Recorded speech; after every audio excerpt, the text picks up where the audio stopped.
पंजाब की गर्मियों में जून का महीना था। एक हिंदुस्तानी गांव जहां सुबह सूरज के साथ खेतों में हल चलता है और शाम को चौपाल पर हंसी गूंजती है। वहीं गांव में रहता था मोहित, 26 साल का, सीधा सादा मेहनती लड़का, परिवार का सबसे बड़ा बेटा। घर में माँ बाप, 2 छोटी बहनें, एक छोटा भाई, चाचा चाची और उनके बच्चे, सब एक छत के नीचे एक साथ बैठकर खाना खाना, एक दूसरे की इज्जत और ढेर सारा प्यार। उस दिन गांव के मंदिर के पास भीड़ लगी थी। एक लड़की अकेली, डरी सहमी, आंखों में आंसू और लबों पर सन्नाटा। कोई समझ नहीं पा रहा था वो किसकी है, कहां से आई है। मोहित जब वहां पहुंचा तो उसकी नजर उस लड़की पर पड़ी, सादगी से लिपटी, लेकिन चेहरे पर कुछ अलग, जैसे कोई खोया हुआ पन्ना किसी किताब का। मोहित ने धीरे से पूछा, तुम कहां से आई हो? लड़की ने टूटी आवाज में कहा, मैं पाकिस्तान से अम्मी अब्बू के साथ आई थी, पर भीड़ में बिछड़ गई। अब कुछ समझ नहीं आ रहा। लड़की का नाम था सायरा, लेकिन उस वक्त मोहित ने सिर्फ इतना देखा कि कोई मदद मांग रहा है। वो उसे घर ले आया। पहले तो परिवार चौंका, लेकिन जब मोहित की बातों को सुना तो सबके सब हैरान रह गए। इतनी दूर पाकिस्तान से।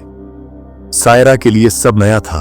वो हिंदू घर, जहां पूजा होती थी, जहां गौ माता को रोटी दी जाती थी, जहां दादी सबको एक एक करके दूध देती, लेकिन कहीं से भी उसे अजनबी नहीं महसूस हुआ। मोहित की बहनें उसे अपनी सहेली बना चुकी थी। चाची उसे भारतीय खाना बनाना सिखा रही थी और बच्चे उसके चारों ओर घूमते रहते थे, उसके साथ खेलते रहते, उसे प्यार करते। पर सबसे ज्यादा जिसे उसने महसूस किया वो था मोहित का बर्ताव। उसने कभी भी उससे ज्यादा बात नहीं की, न ज्यादा देखना चाहा। जब बात करता तो सिर झुकाकर, आदर से, और उसकी हिफाजत इस तरह करता जैसे उसकी जिम्मेदारी हो, लेकिन बिना किसी दावा किए। सायरा के मन में हर दिन कुछ बदलने लगा। वो जिस घर में आई थी वहां उससे कोई मजहब नहीं दिखा, बस रिश्तों की गर्माहट दिखी। और मोहित, वो हर रोज उसके दिल के करीब आता गया, बिना कुछ कहे, बिना कुछ मांगे। कई हफ्तों की तलाश के बाद पाकिस्तान में सायरा के अम्मी अब्बू को खबर मिली कि सायरा अभी भी हिंदुस्तान में है, सुरक्षित है। सायरा के मां बाप ने जैसे तैसे करके उन्होंने भारत से संपर्क किया और कुछ समय बाद तय हुआ सायरा जल्द ही घर वापस आ जाए। फिर वो आखिरी दिन आया, अपने वतन वापस जाने का। सायरा चुप थी। उसकी आंखें लगातार मोहित की तलाश कर रही थीं, पर वो कहीं नहीं दिखा। जब गाड़ी आने लगी तभी वो आया, वही सीधा चेहरा, वही शांत चाल।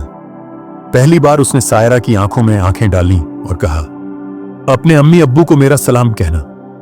सायरा की आंखों से आंसू बह निकले। वो कुछ कह नहीं सकी, बस हाथ हिलाया और गाड़ी में बैठ गई। सायरा पाकिस्तान पहुंच गई। घर वाले उसे देखकर रो पड़े, खुशी के आंसू। जब उसने पूरी कहानी सुनाई, सब मोहित की तारीफ कर रहे थे, लेकिन सायरा चुप थी। उसे सबकी बातों में कुछ अधूरा लग रहा था।